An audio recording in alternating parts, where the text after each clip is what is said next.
You are listening to the USDN on the DSPN.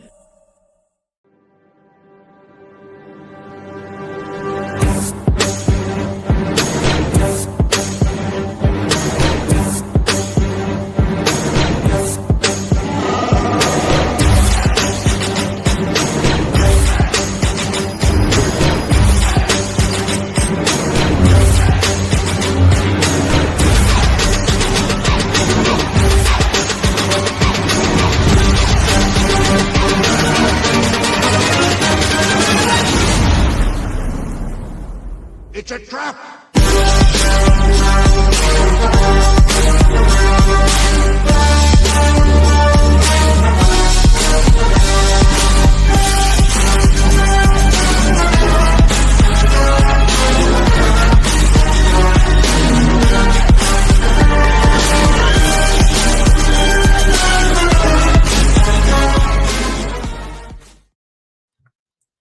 What is up, everybody? It's the chairman of the United States Department of Nerds, where we are for the people, by the people, and of the people. And tonight, some characters don't ask for permission. They don't negotiate, and they don't wait for the world to be ready for them. They kick the door in.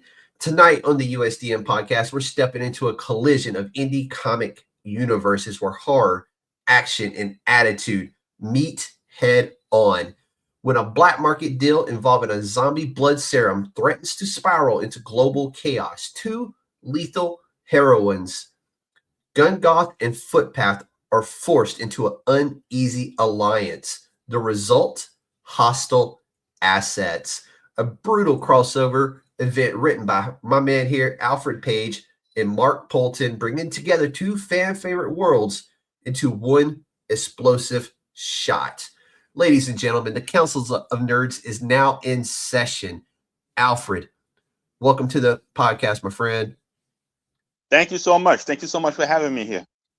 Absolutely. I know we've had this on the schedule for a hot minute now, and the night is finally here. The covers are fantastic, dude. But let's dive into tell everybody who Alfred Paige is. You know, I'm a creator that got into comic books late in the 90s, early in the 2000s. I was a big influence by Image Comics and Chris Claremont and Jim Lee and everybody that was hot at that time. And that influence has made me want to create my own world to comic books, and it's an enjoyment, and I love doing it. So, I know you just mentioned Image, which hands down probably one of my favorite publishing companies, period, hands down. Was there a particular book that kind of like brought you into that fold? Just the originals, Youngblood, Wildcat, Cyberforce, Spawn, just the original, the epic, the golden years of Image, I guess they will call it. That early so that influence, that influence and that atmosphere. At that time, you know, going to a comic book store, you get comic books, you get Wizard, you get, you know, all that the intensity of it at that time was really big, was really good. No, those are greats, man. And like, I probably have I still to this day collect Spawn, and I was picking up some of the re-releases of some of the other books too that they just started putting out. It was all nostalgic, man. Yep, just seeing them on the shelf again. Well, Witchblade is still going. Like it's back on the shelves again, brand new stories, the whole nine. I mean, all of it's coming back. Youngblood, Darkness is back. This new Cyberforce coming out. Supposed to be a new Wildcats. I mean, this. Yep. Well, they just had a Wildcats run. They did a Wildcats run last year. I think that was really good with the DC, but it was under the DC logo with Jim Lee, I think. Yeah. I think that softened it up, but nevertheless, you know what I mean? It's still out there, man, and they're still going strong, and I love to see that. So at what moment did comics kind of shift from being passion to purpose, and you wanted to actually do them? I would say it kind of made itself because just at life at the time. Yeah. When I got into comic books, it was a distraction. You know, I always tell the story. I had a friend that let's just say that he was on the right side of the road, and Yep. I should be like, yo, let's go to my house and write a comic book. And I had this guy in my backyard flipping and jumping around and acting out. I mean, this is the guy that is concentrating. He's like, yo, this is. I said, ain't this better than being out? And he'd be out there, and that's how my character Pinpoint got started. Just having off a friend of mine, just jumping around, rolling, and I just started writing. And my girlfriend at the time, who was like a writing major at college, Yeah. could take my ideas and expand them properly in the script. Mm-hmm. So, and that's how I got started. And then from there, it just never ended. Dude, that's awesome, man. Dude, I love when the stories are like that. So what lessons kind of shaped you the most as an indie creator, as you're coming up and you're learning how to write? Was there a particular lesson that kind of shaped you into the writer you are today? Know how to do it by standard, so then you can enjoy doing it your own way. You know what I mean? That makes sense. Know the proper foundation and go through the ways to do it that standard. Understand the rules of it, and that way, when you do it your own way, you can take those elements into it and make your own road on it. Dude, that's a fantastic answer. It is one of those that I feel stands true. Like you pick up any good comic book, you could tell. Mm-hmm. But so let's dive into some hostile assets now. What sparked the idea for this crossover? I had a chance to talk to Mark Poulton from Haunted Pizza. Yep. Who is an image, one of those image guys, right? And his crew, and works with that same crew. He did Evangeline for Image. He did Savage Hawkman. He did, he Graveyard Shift. And he, like me, is an Image head. Mm. So we started talking about what comic books was an influence. And we both enjoyed The Kindred. I don't know if you remember, it's a comic book called The Kindred from Image Comics. I can see it vaguely in my head. Yeah, it's a comic book called The Kindred, which is one of my, I guess you want to say, comic book Bibles, that and Mutant Genesis X-Men. And as well as him. So I was like, hey, I got Footpath, and he had a character named Gun Goth that had a green jacket, like the old grifter. I said, hey man, let's redo it. So that's how I got started, just off a conversation, and from there we did it. We rewrote it. I sent out a letter. I reached out to Sal Rigler, who's the original writer on The Kindred. I showed him the making of it, and I talked to him about it, and what his comic book or what they did years ago has such an influence even today. So yeah, we are enjoying it, man. It's a fantastic crossover. It's 60 pages, and it's an action filled. That's a fat book, man. 60 pages. Yeah. You're getting the bang for your buck on this one. Yeah, it's 60 pages. It's and it has a lot of guests in it. You got Enrico Bada, artist from Spawn. You got Mike Mahan. You got Edson Alves, who actually did the interiors. You got Anthony George. I mean, you got Dexter Weeks Jr. I mean, you got a lot of people that is around then through that influence that's taking part in this project. So it's a really big project. Dude, that's amazing. So many great names from the 90s who are still doing comics in their own way now. Really That's awesome right. to hear That's that. right. So yeah, so this is like a... Oh, go ahead. No, go ahead. No, I was saying, like, this is like a dedication to the influence that, that you all had the same influence under back then with Image and stuff like that. So it's like a love letter. So, it's real nice project to be a part of. That's why I hit that notify me on launch button. But what makes this crossover different from your typical comic book crossovers? Only because this one's a direct influence of something that we loved. You know what I mean? So this one is a direct influence from the Kindred. So that's the only one that makes this one different. Is that it's purposely to try to catch the elements that we loved about comic books. What grabbed us into comic books, the excitement, the action, and what made us fans. So we're trying to capture that again with this crossover.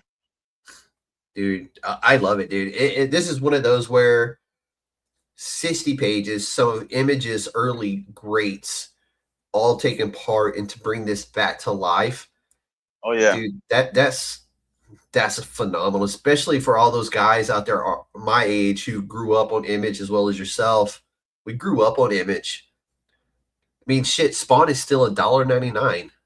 So that's right. I mean, it's what I could afford, because at the time I think Marvel had gone up to like $2.99 or $3.99 or something like that. Mm-hmm. And even cheaper than that. Yeah.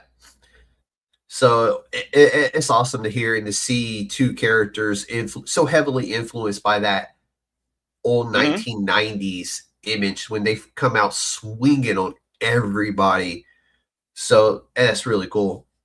But so let's jump into this story that Gun Goth and Footpath are going to have in this crossover comic book. Yeah, zombie blood serum is a killer concept. Where did that originate?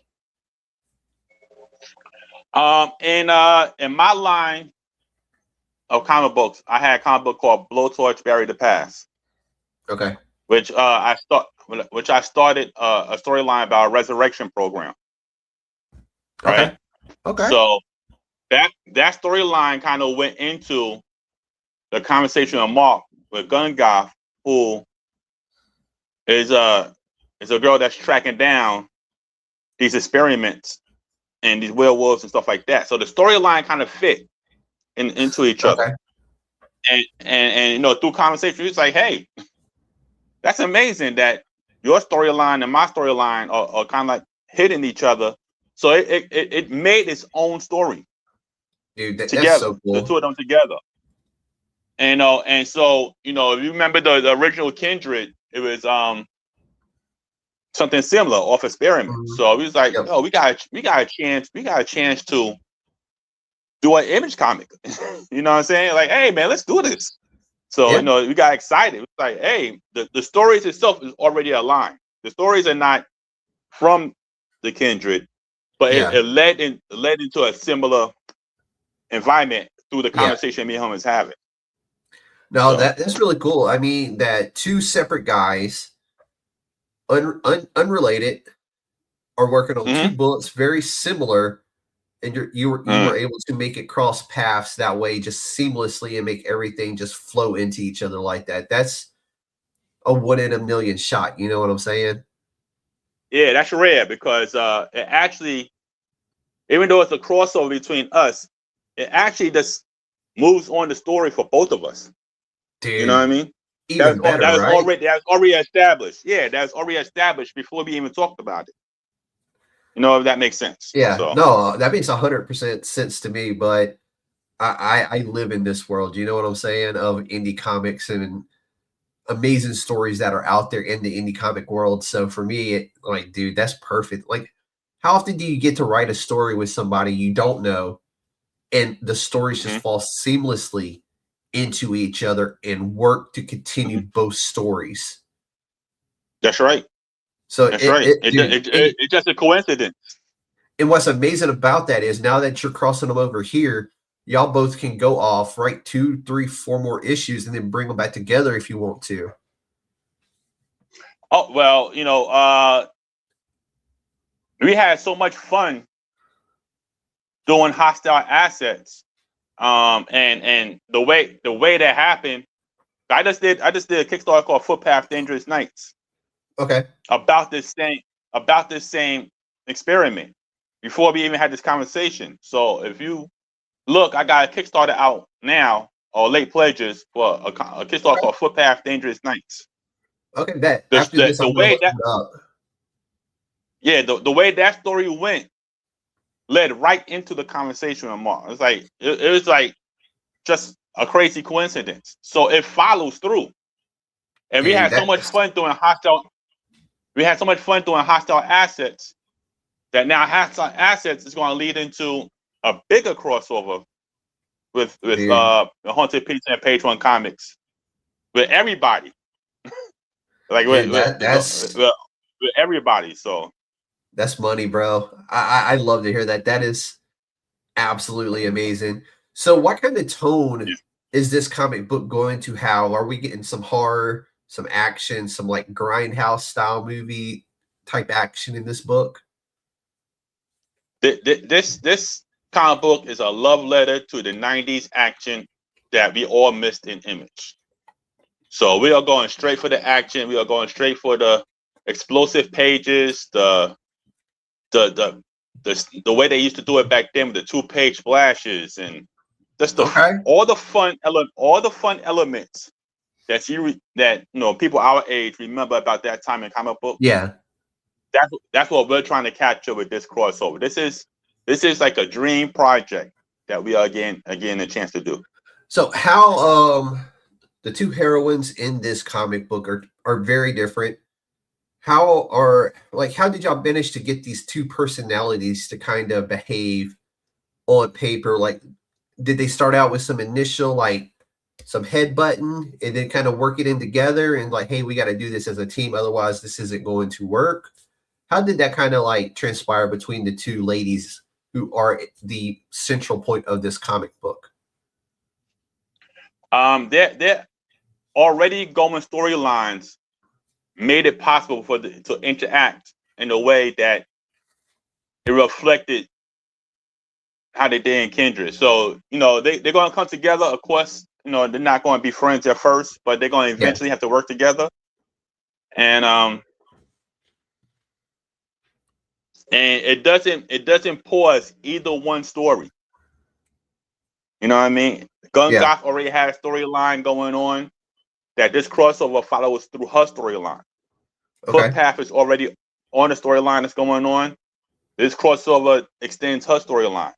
And even though they're crossing over, it doesn't interfere either one storyline. You know what I mean? So it just made it convenient and made it good and gave us a chance to say, hey, if we was doing this comic book in the 90s, how would we do it? And we'll go back to how they did Wildcats, or the 2-page splashes, Jim Lee and Mark Silvestri, and the explosive action.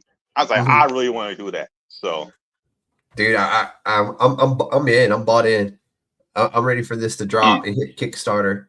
So, what surprised you the most while y'all were working on this project? Say again? What surprised you the most while working on this project? The fun. Dude, it's not really work if you're having fun, is it? Yeah. And it's not work if you're having fun. I remember when I tried to get into comic books, I submitted to Image Comics.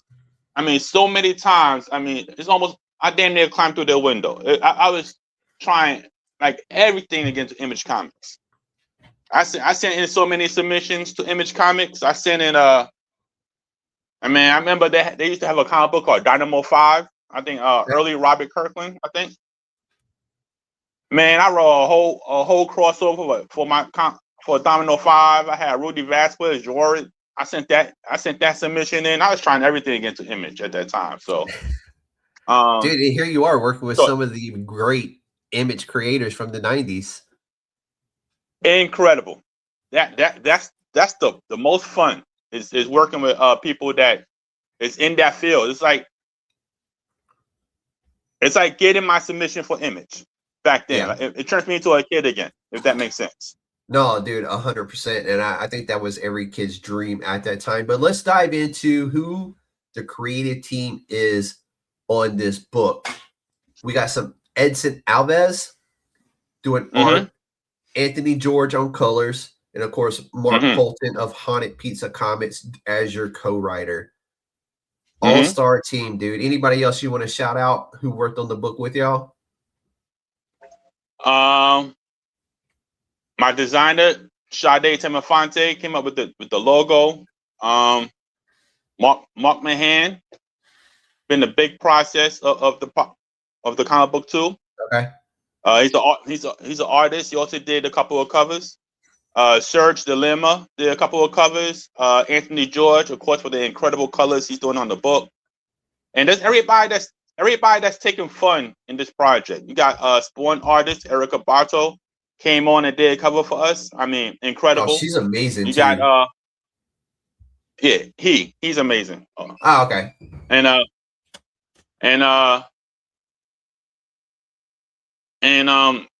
Mark Yarn did one. Dexter Weeks. I mean, Dexter Weeks jumped on and did a fantastic one. So I mean, the fact that I'm getting to work with people that years ago I was trying to submit to. I mean, it's just an amazing feeling.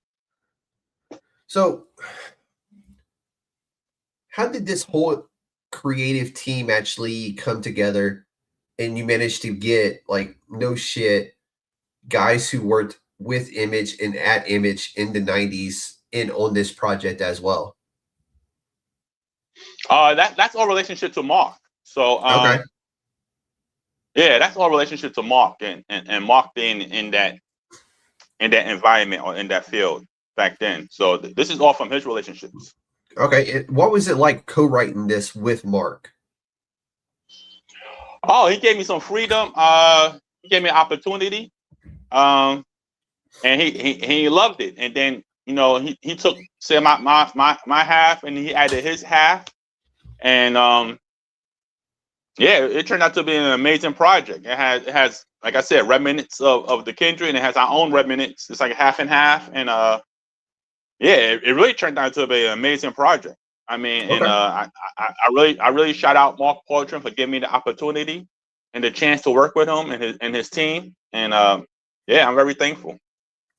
Dude, that's awesome. Can so you currently have a multiple kind of storylines going on right now. Do all your stories kind of interweave and cross over into each other and fit within all of your universe? Only the chess related titles are kind of like they play around with each other. I got some new titles that I'm working with some new people that don't. Like Osmo's a new character from DeMario Hill. Scorp is a new character from Jason Matazea. So these are characters that don't particularly relate to my titles. These are brand new titles. Okay. So let's talk about some of the. You had sent me some covers earlier, and you had some my guy Malcolm on there from 615. How did that come about with you and Malcolm? Me, Malcolm, and another creator by the name of Tony Cottrell. Okay. We all had characters that I guess if you look at a comic book, they'll look similar to you, right? Tony has Southside, Malcolm has Subject Zero, I had Pinpoint. So on the cover, they look like the same character. Okay. Right? They're doing the same thing. They all mercs. They all got guns. They all, so if you don't know the character, there would be similar characters. So we had a conversation. I was like, hey, let's do a crossover to show how these characters are kind of different, even though they look the same or do the same things. And that crossover ended up being Bear and Bullets. Okay. And that crossover is very successful. I mean, working with Tony and Malcolm, I mean, that was an incredible experience. Malcolm is such a young inspiration in the field. Young energy, and yeah, that was an amazing experience. So that crossover led into the Bear, which is it's like a follow up because it's Pinpoint and Subject Zero again. Okay. But yeah, it made it fun. It's like, hey, these characters next to each other it's a fun read. So let's do it again. So and that was that crossover actually came from a comment from a gentleman named A. Fuller Bay on a comment on Facebook about there's a bear in Bear and Bullets and a bear in one of Malcolm's comic books. And he's like, hey, that bear needs his own storyline, like a joke. And from that joke, he's like, hey, you know something? Next thing you know, we got a comic book called The Bear. Dude, that's awesome. And for those unfamiliar with who Malcolm and 615 Comics is, you could go over to my YouTube page and watch my interview with Malcolm. He is definitely one of the young up-and-comers in comic books right now, especially indie comics. Go give that interview a watch and then go over and give him a follow because he is a fantastic writer with a very bright future ahead of him. Incredible. Incredible. Yep. But thanks for talking to us about Malcolm because he deserves some love and a shout out on that one because he is really good and deserves some more love. So I appreciate that. So do you see more crossovers coming in the future for your characters? Well, I enjoy them. I like the interaction. Like I said, I've been writing since like early 2000s, and I went through all the standards and the regular ways. So now it's just about fun. These crossovers are fun. You get to meet these other creators and have ideas and talk to each other, and now it's just in a format that we could do it. It's nothing stopping us. Hey, I like this idea. Let's do it. You know what I mean? And it's just that simple. And these conversations are fantastic. I'm getting a chance to work with so many incredible other creators. I had a chance to work with Tony Cottrell. I had a chance to work with Malcolm. I had a chance to work with Mark. Just working with different people. It's amazing. Some younger than me, some older than me. You get some knowledge. You get some inspiration. It's just a fun field to be in and an enjoyment field to be in. Dude, so I've been doing this for about a year plus, doing just straight indie content, indie creators, and I've gotten to meet so many amazing guys and gals with like tons and tons of talent who, honestly, this is how they get the love they deserve, is coming on here and other podcasts, sharing their stuff on social media. But it's been such a fun ride for me from that perspective and getting to know all of you and so much great talent out there who is getting overlooked. And one of the big things I'll do here is try to bring that spotlight to them. And Alfred found me because I post in a lot of different Facebook groups and said, hey, let me get in on that. And here he is tonight. So for those unfamiliar with him, please go give him a like or a follow on Instagram and Facebook if you can. It would greatly appreciate it. Shine some more spotlights on Alfred and what he's doing, because he does have an incredible book coming out here in April that we are going to talk about a little bit more now with the Kickstarter.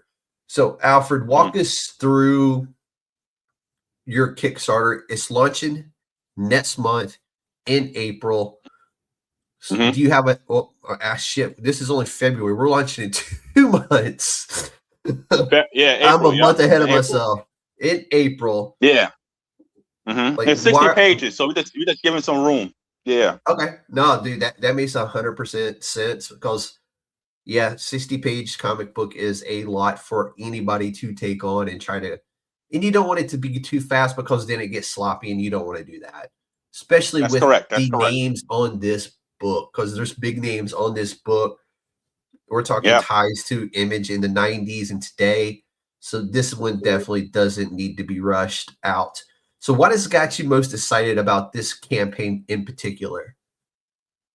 The attention that is, like you just said, the attention that is getting from people of the era of my influence. I mean, I got a cover by Dexter Weeks. That's like a dream come true. Yeah. You know what I mean? I got a cover by Rico Abada. That's a dream come true. So, the fact that the idea of this Kickstarter is gaining more attention from people that has an influence. I mean, that's amazing to get a chance to work with these people. So that's what made it 10 times more better. You're literally living every Image 90s kid's dream right now. That's right. it's like just getting my submission accepted now in Hey, 2026. hey, it's never too late, right? It's never too late. So That's you've mhm. obviously you've launched multiple Kickstarters during your independent creator journey here. What are some of the lessons you've learned personally while running Kickstarters that you're bringing into this one with I think Mark? Sorry, I was brain farting his name. Yeah. It's just the experience. You know, Kickstarter is always its own experience. You know what I mean? No matter how many times you do it, it's a grind, it's a hustle. This one's a little bit better because it's more fun and it's more about us than the Kickstarter, if that makes sense. But Oh no, that's yeah, 100% makes sense. Yeah.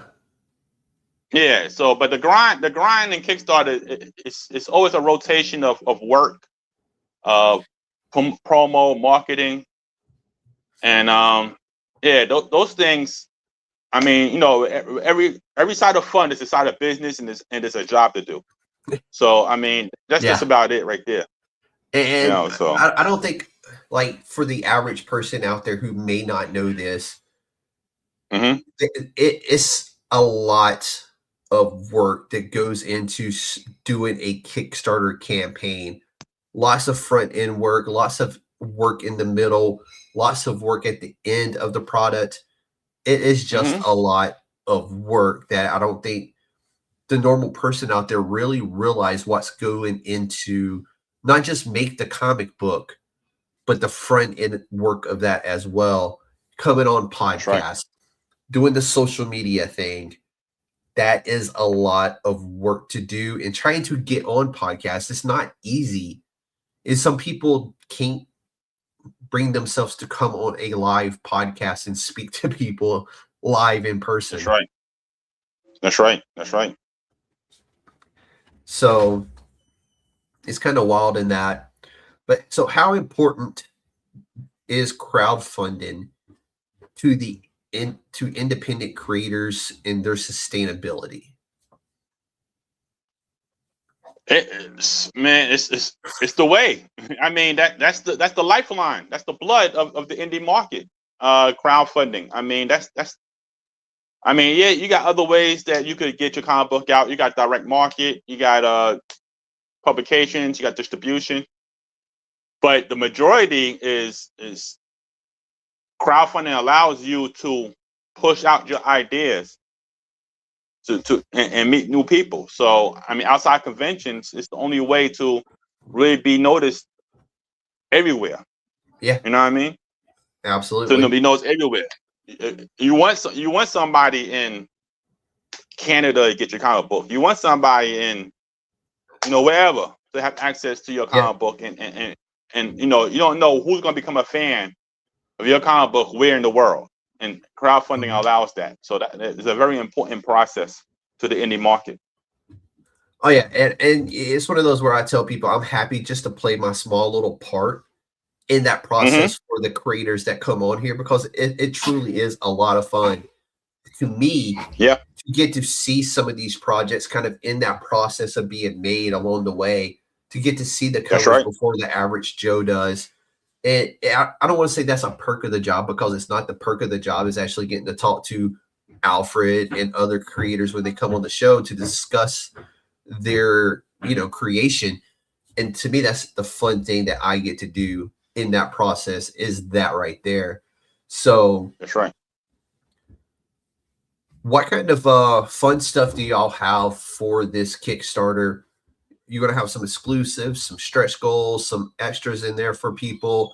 What can they expect from the actual campaign itself? Oh, we got tons of stuff coming up. We got more artwork coming up. Rewards, stretch goals. Obviously, you're going to get access to the history of Mark's past titles. You're going to get access to. I don't know if it's your headphones or where your jack is plugged into your phone, but it's causing your mic. There it goes. It stopped now. Okay. All right, we're good now. Okay. Yeah. So, what was I saying? Oh, the stretch goals. You're gonna get some more artwork. You're gonna get access to the history of Mark and everything he's done. You're gonna get access to Page One Comics. And we got some other things coming up. Mark Poulton is, I would say, like a incredible campaign person. Incredible. So, he got some things coming up for y'all, and so for y'all this just gonna have to look particular out for it. campaign, do they need to go follow Mark Poulton on Kickstarter in order to be notified for this campaign? This campaign is underneath Mark Poulton. Yes, that is correct. Okay. So I just want to make sure people understood that this particular project is going to be under Mark Poulton, MarkPoulton. So if you're on Kickstarter and you want to go follow this project in particular, it's under Mark Poulton's name. Make sure you hit that notify me on launch. That way you get that immediate notification that this is live. You're not going to want to miss this project at all. So Mark Poulton and Haunted Pizza Comics. Yep, Haunted Pizza Comics, Page One Comics. Give them both a follow. That way you get all the updates of this process as they go. Because I can go ahead and tell y'all right now, I've teased a couple of the covers for y'all when I did the hype video for this interview. There are going to be some fantastic stuff coming, especially if you're over following Mark's page. You're going to see some great behind the scenes stuff on that. Yeah. So, yeah, Mark is no joke. Alfred, can you kind of walk us through how you do your writing? Like how do you like to do that? I just go off idea. I mean, yeah. Go ahead. I was gonna are you kind of like sit in a quiet room and kind of like type away, or are you like you like to listen to music while you work, or just like what gets Alfred in that zone to start creating what he creates? I try to write it as soon as I have the idea while it's fresh. So, it hits you at any time. I mean, ideas hit you from anything. You could watch a car go down the street and see a red car, like, hey, I got an idea. You know what I mean? And then, all the idea is fresh and you can actually see the whole idea. You want to get as much of it out as possible in your first draft. I'm kind of laughing inside to myself because that reminds me of Lonnie of Dark City Comics. He does that to people. Like he says he shoots random story like parts of a story or random story ideas to people while he's messaging them. Like if he's messaging somebody and the idea hits, he just types it out real quick and sends it to them to kind of create that record of that idea. That way he doesn't lose that idea. Yep. That's right. Yeah. So that's it. I mean, it just hits you. You know what I mean? So, I know some people got different processes. Some people put maybe a different study into it, or and not influence, but a study into what they're trying to do. Right. Yeah. Some people got characters that is from history. You know what I mean? Oh yeah. So their process is different because they study that particular history to make a character that reflects what they're trying to do for that time period. So, everybody got a different process and stuff like that. So, but yeah, for the most part, me, as soon as I get it, I try to put my first draft down and then go back and edit it and fix it to the way I want it. Okay. All right. So let's hit those rapid fire questions I told you about before we got started. Are you ready? Mm-hmm. I'm ready. So your favorite anti-hero? Magneto. All right. Would that count? Yeah, no, it's your questions, man. I'm just asking, it's whoever you want it to be. So now, horror or action? Action. Print or digital? Print. Same, man. I gotta have that print. I love the smell of a new comic book. I gotta have it in my hand. It doesn't get ripped. It's nothing like rereading a comic book in your hand multiple times. Then digital you might get it one time or something, but you don't really go back to it.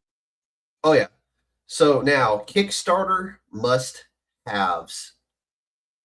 So when you kick off a Kickstarter, what are some of your must-haves when you do it? Limited covers, variant artworks. Maybe some posters, something like that. Maybe some additional things that. I mean, for me, I just want to read the book. So yeah. I mean, I know some people go into Kickstarter for the extras and the add-ons. Yeah. To this day, I never supported an add-on or a stretch goal in the Kickstarter. I just want the book. So if I'm interested in the book, I just want the book. All that other stuff, and I know some people go for shirts and bonuses and things that's in Kickstarter allows. I can't say I don't do that. So I just want the book. If I'm interested in the book, I want the book, and that's it. Yeah. So now I tip my fingers into a little bit of everything when it comes to that. It really it depends on how hard it jumps out at me when I get to the page, and that's why it's so important for creators to create the best landing page they possibly can, because that is a make or break for a lot of campaigns. That's right. Don't make your campaign page messy is what we're saying. Collective ideas that flow. Otherwise, you're losing people. That's right. So now, what's one indie comic you think everyone should read? I'm gonna go back to our friend Malcolm McFadden. He has recently. I read his comic book called Evora Lynn. Yeah. Right. I would say that is probably one of the best indie comic books I read in a long time, and that's on the line of comic books like Crescent City Monsters and Ray and Common's Rhina. I mean, this I'm talking about. It is a perfectly executed comic book. So shout out to Malcolm for that. Malcolm getting a lot of love tonight. I like it. So what is your? We're already talking about this crossover. But outside of the current crossover you have going on right now, what is your dream crossover that you want to do? I want to get to that DC Marvel. I want to get to that DC Marvel, man. I want to do something. I want to do something between my dream crossover would be Justice League America. Okay. In the Age of Apocalypse. X-Men Age of Apocalypse. Oh, that'd be if I had a major dream project to write or be a part of, it would be taking the Justice League America into the Age of Apocalypse X-Men world and seeing who survives and how they move. No, I like that actually. I'm more of a Justice League Dark myself. I just like those darker DC characters. So that would have been my go-to for something like that. But no, Justice League of America ain't that bad either. But Alfred, it's that time where you can share and plug all the promo you want. Tell everybody where they can find you. Tell everybody when the Kickstarter is going to launch. Just plug yourself and what you do. Yep. Okay. So we got the first one I want to mention. We're still taking late pledges. It's Footpath, Dangerous Nights. We are still taking late pledges to the end of February. At the end of February, we want to move on to completing the comic book and sending out the digitals. Now, so where's that one? Is that located under? So if they go to Kickstarter, is it under your name or Page One Comics? What's that under? Footpath, Dangerous Nights is under incredible writer by the name of Jonathan Hendrick, who is he had a hit comic book called Recount not too long ago. So it's underneath Jonathan Hendrick under Hendrick Comics. He's my partner in that one, writing partner in that one as well. And look for that Footpath, Dangerous Nights. We're still taking late pledges on that right now to the end of February. Again, you could notify yourself on the pre-launch page for Footpath Gun Goth. Hostile Assets will shoot off in April. And I gotta tell you, I mean, I know you've seen some of the pages and some of the covers, but the artist Edson Alves, the pages he got coming up, I mean, that's phenomenal. I mean, Edson Alves is truly one of the best artists today in indie comic books, and I'm so gifted to be working with him. We got another crossover, the Bear, that's gonna be coming up very soon with again Malcolm and Subject Zero and Pinpoint as they get back together and get into some more trouble. So look for that. We have a 100-page crossover coming this summer called Earthfall. Okay. And that's with a lot of people in the industry: Dan Sin, Nigel Flood, Peter Brill, a lot of people, C.T. Parker, Specs Thompson, Roscoe Gluten. I mean, that's a list. Jesse Hands, a list of different creators, and we all just got together and we did this 100-page crossover called Earthfall. Okay. Mega crossover. It's 100 pages plus. So it might like be 120, 130, something around that area. That's graphic novel territory right there. It is, and I gotta tell you, the artwork coming back from that is incredible. And some of the best artwork I have seen in comic books. So look out for that later on this year. That's gonna be under Argo Comics. I believe Danson is going to be running that one. So follow Danson for information about that in a couple of months as he start the preparation for that. And yeah, we're just having fun. It's gonna be a fun year. Dude, it sounds like you're having a lot of fun this year, making some incredible books and some incredible crossovers. Anything else you want to share with the Council of Nerds before we close this out?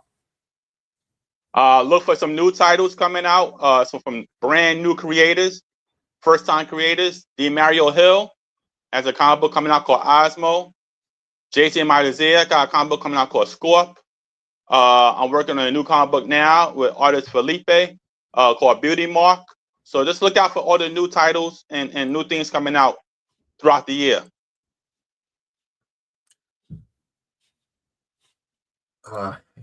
Sorry, I was trying to click something. Okay. No, that was my fault. I clicked and it opened up the wrong thing, so that's on me. But Alfred, first of all, thank you for coming on the podcast tonight, sharing this incredible title with us, sharing how you do what you do, and what a great opportunity you have right now working with some of your, not just yours but mine as well, like favorite people from the 90s. And dude, that's right. Soak it all in, man. Just soak it all in. That's huge, dude. And I loved hearing about it tonight. But again, this has been fantastic. Hostile Assets isn't just another crossover. It's a collision of worlds, creators, and indie comic energy that shows exactly why the independent comic scene continues to thrive and will continue to thrive well into the future. If you love horror, if you love anti-heroes, gritty storytelling, creator-owned stories, this is going to definitely be one to watch when it hits Kickstarter this April. Make sure you follow Alfred, Page One Comics. Links are in the description to him. Make sure you sign up for the pre-launch and keep supporting indie creators who are building something real. And to everyone watching, support indie comics, support the creators, and keep reading. This has been the United States Department of Nerds, where indie comics come to life. Y'all be safe out there. Yes, sir.